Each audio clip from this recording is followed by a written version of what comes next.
പിന്നെ മിസ്റ്റർ മുകുന്ദൻ, ഞാൻ നിങ്ങൾക്കൊരു ചെറിയ സർപ്രൈസ് തരാൻ പോവുകയാണ്. പ്ലീസ്.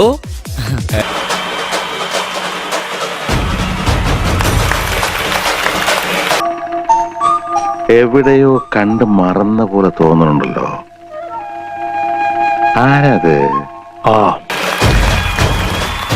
കൊട്ടാരം കണ്ടു, രാജാവിനെ കണ്ടു, റാണീനെ ഇവനോ?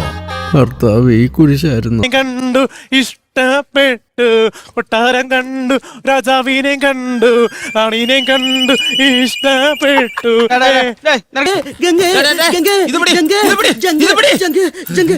ഇതെന്താ സാർ, ഞാനൊരു പാട്ട് പാടിയല്ലേ? ഞാൻ കരുതി ജന്നിയുടെ തുടക്കം തന്നെ ആയിരിക്കും.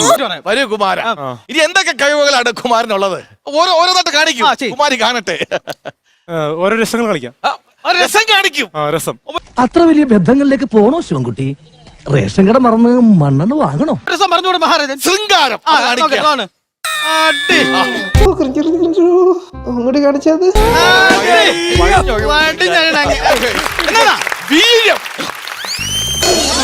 നേരത്തെ കാണിച്ച സ്റ്റെപ്പല്ലേ? നേരത്തെ കാണിച്ച സ്റ്റെപ്പല്ല, മുദ്ര ശ്രദ്ധിക്കണം. മുദ്ര നേരത്തെ കാണിച്ചത് ഏക മുദ്ര, വിരൽ കണ്ടോ? First step. ഇപ്പൊ കാണിച്ചത് ദ്വിമുദ്ര, രണ്ടുപേരും.